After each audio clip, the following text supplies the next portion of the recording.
हमारा दिमाग एक ऐसी इनविजिबल मशीन है जो लगातार हमें ही बाईपास कर रही है। हाँ, ये सच है। मतलब सुबह आंखें खुलने से लेकर रात को दोबारा बिस्तर पर जाने तक हम दिन भर में जो भी क्रियाएं करते हैं या चुनाव करते हैं, उनमें से लगभग आधी चीजें हमारे सोचे समझे फैसले होते ही नहीं है। बिल्कुल नहीं होते।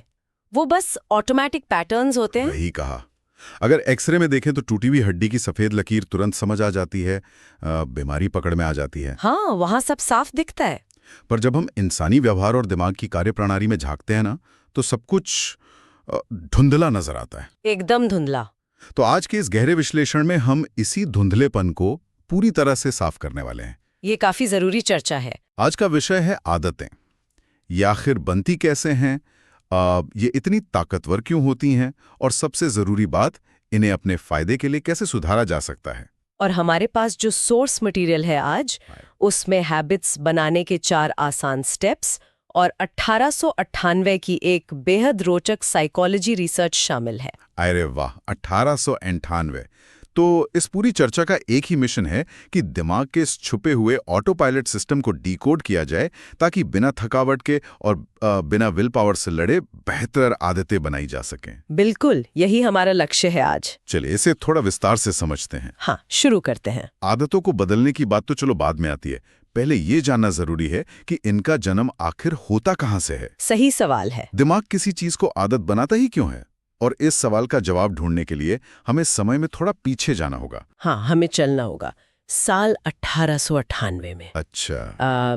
साइकोलॉजिस्ट एडवर्ड थॉर्नडाइक इंसानी व्यवहार और लर्निंग के बुनियादी नियम समझना चाहते थे। ओके। और इसकी शुरुआत उन्होंने जानवरों पर किए गए प्रयोगों से की। जानवरों पर? हाँ, खासकर बिल्लियों पर। ओ, बिल्लियों पर।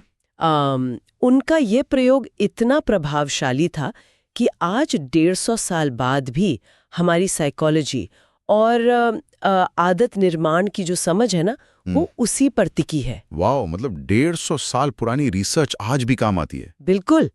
थॉर्नडाइक ने कुछ भूखी बिल्लियों को एक खास तरह के पजल बॉक्स में रखा। Puzzle box? इस बॉक्स का डिजाइन ऐसा था कि अंदर बंद बिल्ली अगर एक छोटा सा निश्चित काम करे, जैसे किसी लटकती हुई रस्सी को खींचना, हाँ, या किसी लकड़ी के प्लेटफॉर्म पर पैर रखना, हाँ, या एक छोटा सा लीवर दबाना। अच्छा, तो लीवर दबाने से क्या होता था? रैंडमली इधर उधर पंजे मारती थीं, बॉक्स की सलाखों को काटने की कोशिश करती थीं, कोनों में नाक घुसाती थीं।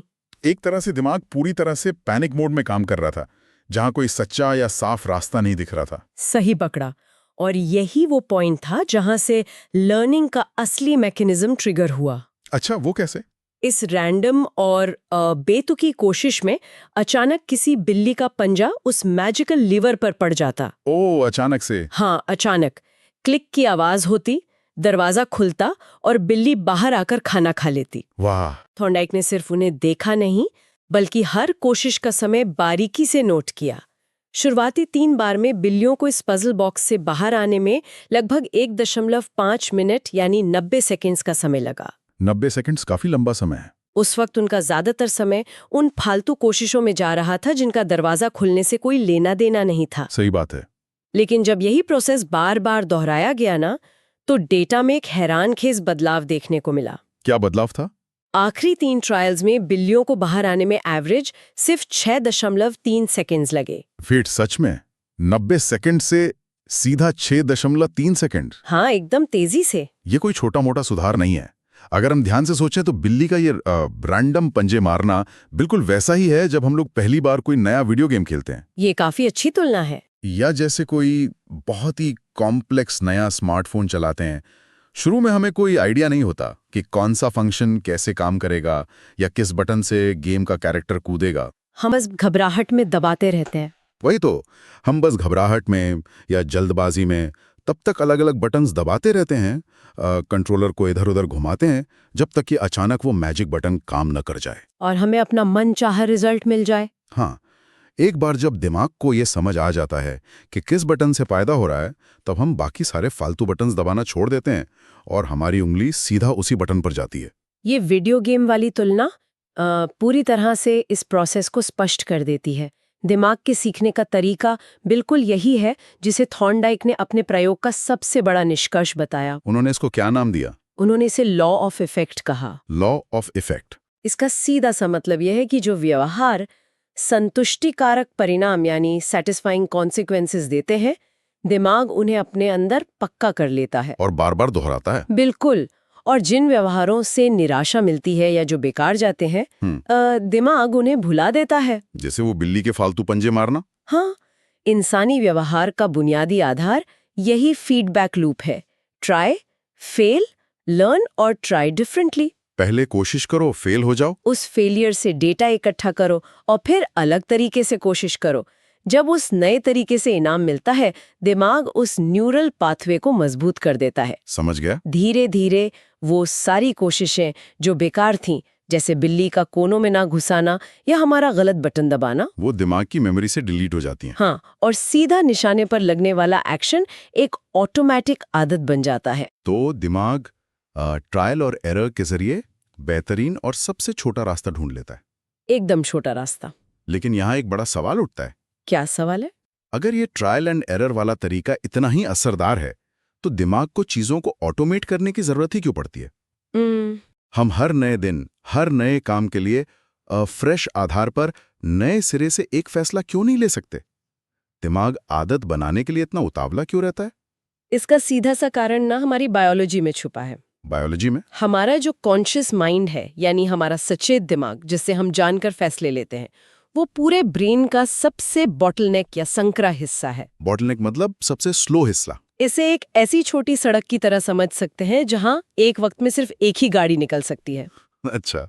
कॉन्शियस माइंड एक बार में एक ही प्रॉब्लम पर अपना पूरा ध्यान केंद्रित कर सकता है। ओके, तो इसका मतलब है कि मल्टीटास्किंग एक भ्रम है। बिल्कुल। अगर हमें हर रोज सुबह उठकर पूरी ऊर्जा के साथ ये सोचना पड़े कि जूते का कौन सा फीता पहले बांधना है, ब्रश को किस एंगल पर पकड़ना है, या दरवाजे का लॉक किस तरफ घुमाना है, हाँ, तो हमारा दिमाग इन्हीं छोटी छोटी और लगातार आने वाली परेशानियों में थक जाएगा। वो तो है, दिमाग की बैटरी वहीं खत्म हो जाएगी। दिमाग का मुख्य उद्देश्य ही एनर्जी बचाना होता है। इसलिए कॉग्निटिव लोड यानी दिमाग पर पड़ने वाले प्रोसेसिंग के बोझ को कम करने के लिए वो हर बार आने वाले टास्क को नॉन कॉन्शियस माइंड को सौंप देता है, ताकि वो ऑटोमेटिक रूप से होते रहें और सचेत दिमाग बड़े और नए खतरों या अवसरों के लिए खाली रहे। ये काफी लॉजिकल है।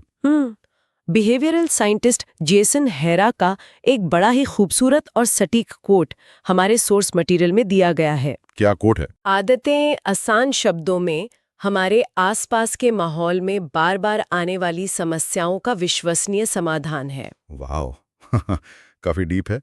पर यहाँ मैं एक आम धारणा पर सवाल जरूर उठाना चाहूंगा, क्योंकि ये एक ऐसी बात है जो लोग अक्सर कहते हैं। हाँ, पूछिए ना। अक्सर लोग सोचते हैं कि आदत और रूटीन में बनने से जिंदगी उबाऊ यानी डल और रोबोटिक हो जाती है। लोग ऐसा मानते तो हैं। ये डर रहता है कि अगर हर चीज ऑटोमेट हो गई तो हम सब मशीन्स की तरह बिहेव करने लगेंगे। क्या इस एक बंधे बंधाए रूटीन से जिंदगी की स्पॉन्टेनिटी यानी अचानक से कुछ नया और मजेदार करने का आनंद है वो खत्म नहीं हो जाता? यहाँ सबसे दिलचस्प बात यह है कि लोग आज़ादी और आदतों को एक दूसरे का दुश्मन मानते हैं, जो कि शायद गलत है। जिसे साइकोलॉजी में फॉल्स डाइकोटमी यानी दो गलत विकल्पों में से एक को चुनने की मजबूरी कहा जाता है। तो असलियत क्या है? असलियत इसके बिल्कुल उलट है। आदतें आज़ादी को रोकती नहीं है, बल्कि असल मायनों में आज़ादी बनाती हैं। मिलाती हैं? ये कैसे?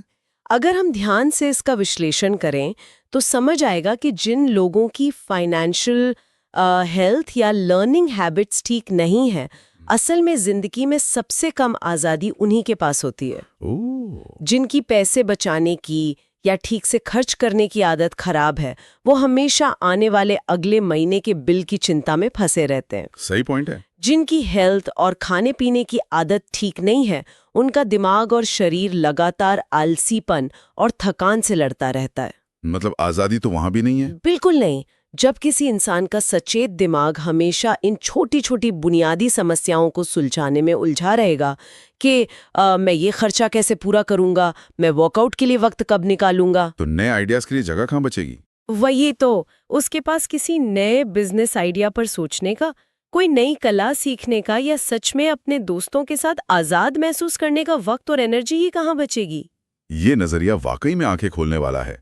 मतलब जिंदगी के बेसिक जब आदत बनकर ऑटो पायलट पर चले जाते हैं तभी दिमाग के पास वो फ्री मेंटल बैंडविड्थ बचती है जिसमें क्रिएटिविटी और नए विचार पनप सकते हैं। एकदम सही कहा। अगर आदतें आज़ादी खरीदती हैं तो ये जानना जरूरी हो जाता है कि दिमाग बैकग्राउंड में इन आदतों को इतनी तेजी से बुनता कैसे है कि हमें इनका एहसास तक नहीं होता। ये मैकेनिज्म समझना काफी जरूरी है। और यहाँ आकर बात सच में बहुत रोचक हो जाती है। हाँ जी। हमारे सोर्स के हिसाब से इस पूरी कार्यप्रणाली को एक 4 स्टेप लूप के रूप में बताया गया है।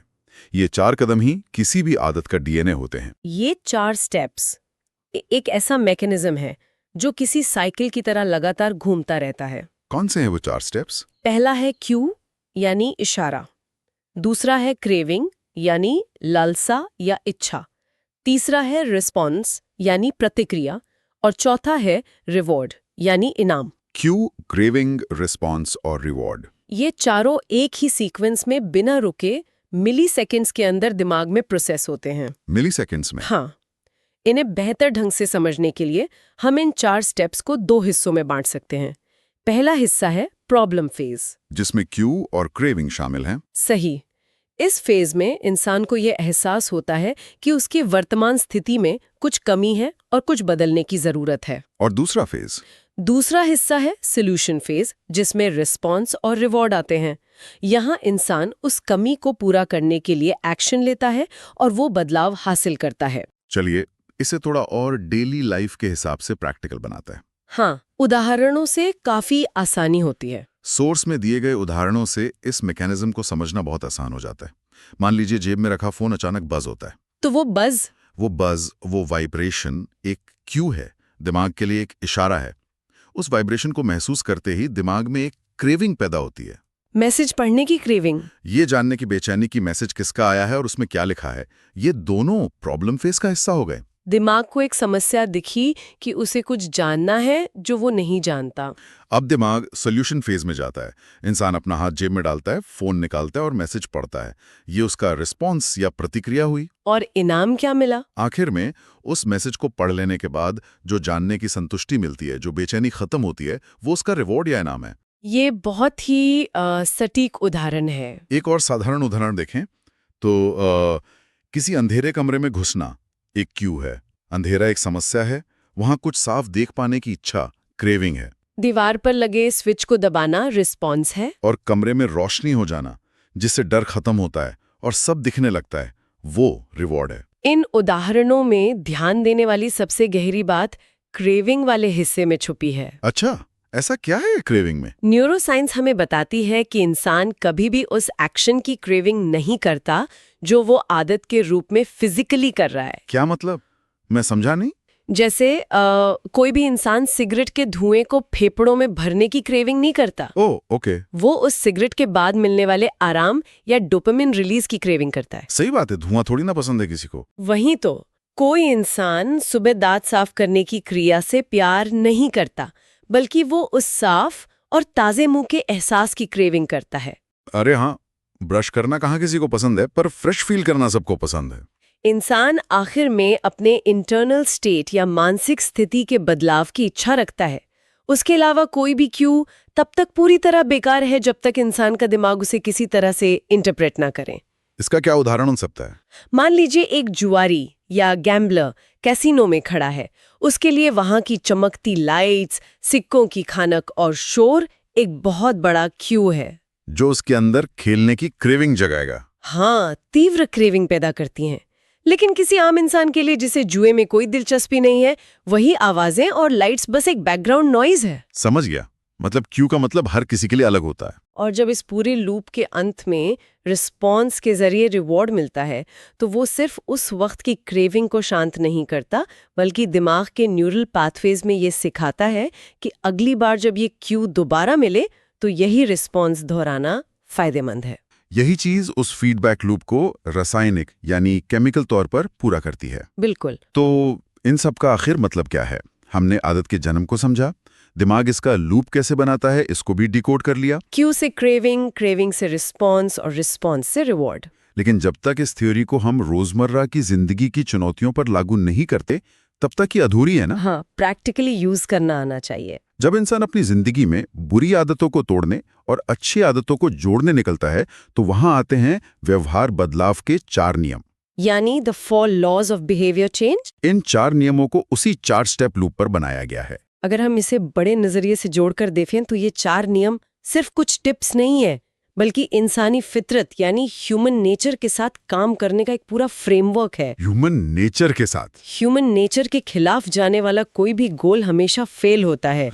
ये 4 नियम दिमाग के लिए लीवर की तरह काम करते हैं। अच्छा, वो 4 नियम क्या हैं? अच्छी आदत बनाने के लिए पहला नियम क्यू से जुड़ा है, इसे स्पष्ट बनाएं, यानी make it obvious. Okay, obvious बनाएं। दूसरा नियम क्रेविंग से जुड़ा है, इसे आकर्षक बनाएं, यानी मेक इट अट्रैक्टिव। अट्रैक्टिव हो गया। तीसरा नियम रिस्पॉन्स पर लगता है, इसे आसान बनाएं, यानी मेक इट इजी। इजी बनाना सबसे जरूरी लग रहा है। और चौथा नियम रिवॉर्ड के लिए है, इसे संतुष्टिदायक बनाएं, यानी मेक इट सैटिस्फाइंग। और अगर बुरी आदत छोड़नी हो तो? बुरी आदत छोड़ने के लिए इसका पूरा इन्वर्जन यानी इस फ्रेमवर्क को उल्टा करना होता है। उल्टा कैसे? बुरी आदत के क्यू को अदृश्य इनविजिबल बनाएं, उसकी क्रेविंग को अनाकर्षक अनअट्रैक्टिव बनाएं, उसके रिस्पॉन्स को मुश्किल डिफिकल्ट बनाएं और उसके रिवॉर्ड को असंतुष्टिदायक अनसैटिस्फाइंग बनाएं। ये सुनने में बहुत लॉजिकल लगता है, लेकिन चलिए इन लीवर्स को किसी असली समस्या पर लगाकर देखते हैं। हाँ बिल्कुल। हम लोग अक्सर देखते हैं कि सालों तक लोग सोचते हैं कि उन्हें रिटायरमेंट के लिए पैसे बचाने हैं या साइड बिजनेस शुरू करना है। हाँ, पर कभी कर नहीं पाते। ये 4 नियम इन बड़ी परेशानियों का हल कैसे दे सकते हैं? चलिए पैसे बचाने की ही बात करते हैं। अगर किसी को सेविंग की आदत डालनी है तो पहला नियम कहता है मेक इट ऑब्वियस। तो इसके लिए क्या करें? अपना बैंक बैलेंस या सेविंग गोल अपने वर्क स्पेस पर लिखकर लगाएं, ताकि वो लगातार दिखता रहे, ताकि आंखों के सामने रहे और क्यों मिलता रहे। दूसरा नियम है मेक इट अट्रैक्टिव। उस सेविंग को किसी ऐसी चीज से जोड़ें जो पहले से पसंद हो। जैसे जब भी सेविंग्स अकाउंट में पैसे जाएं तो खुद को एक अच्छी कॉफी पिलाएं। अरे वाह! लेकिन सबसे बड़ी गेम चेंजर चीज तीसरे नियम में आती है, मेक इट इजी। हाँ, ये वाला मैं सुनना चाहता था। इंसान का दिमाग फ्रिक्शन या रुकावट से सबसे ज्यादा नफरत करता है। मेहनत करनी पड़ती है ना। अगर पैसे बचाने के लिए हर महीने खुद बैंक अकाउंट में लॉगिन करके मैन्युअली पैसे ट्रांसफर करने पड़ेंगे तो ये आदत फेल हो जाएगी, क्योंकि ये मुश्किल है। एकदम सच। हम लोग भूल जाते हैं या आलस कर जाते हैं। इस लीवर को ठीक करने के लिए ट्रांसफर को पूरी तरह ऑटोमेट करना होगा, ताकि बिना कुछ सोचे पैसे डिडक्ट हो जाएं। सैलरी आते ही सीधा कट जाए। यही वो वीडियो गेम का मैजिक बटन है जिसे आसान और ऑटोमेटिक बना दिया गया है। और चौथा नियम? चौथा नियम मेक इट सैटिस्फाइंग इंश्योर करता है कि जब भी पैसे बचें दिमाग को तुरंत एक छोटा सा इनाम महसूस हो, जैसे प्रोग्रेस बार का बढ़ना। देखने में संतुष्टि मिलती है। और इसी लॉजिक को अगर हम बुरी आदतों को तोड़ने पर लगाएं तो क्या होगा? वहां हमें इन्वर्जन करना होगा। मान लीजिए किसी की लगातार फास्ट फूड या जंक फूड खाने की आदत है। यहाँ विल पावर तो काम नहीं करती क्योंकि दिमाग का लूप बहुत मजबूत है। बुरी आदत तोड़ने में सबसे बड़ी गलती लोग यही करते हैं कि वो क्यू को वहीं छोड़कर सीधा विल पावर से रिस्पॉन्स को रोकने की कोशिश करते हैं। मतलब हम सामने रखी चीज को इग्नोर करने की कोशिश करते हैं। हाँ, अगर घर के लिविंग रूम में टेबल पर ही चिप्स का पैकेट रखा है तो क्यू पूरी तरह से ऑब्वियस है। तो यहाँ पहला नियम कैसे लगाएं? इन्वर्जन के नियम के हिसाब से पहला कदम इसे अदृश्य बनाना है। चिप्स को खरीदकर घर में लाना ही बंद करना होगा या ऐसी अलमारी में छिपाना होगा जहां नजर न जाए। जो दिखेगा नहीं उसकी क्रेविंग जल्दी नहीं होगी। तीसरा नियम मेक इट डिफिकल्ट यहाँ बहुत काम आता है। इसे मुश्किल कैसे बनाएं? अगर फास्ट फूड खाना हो तो किसी डिलीवरी ऐप का इस्तेमाल करने के बजाय ये नियम बनाएं कि पैदल चलकर खुद लेने जाना पड़ेगा। ओह भाई, इसमें तो काफी आलस आएगा। वही तो, जैसे ही उस काम को करने में लगने वाला एफर्ट या फ्रिक्शन बढ़ जाता है, दिमाग एनर्जी बचाने के चक्कर में उस आदत को छोड़ना शुरू कर देता है।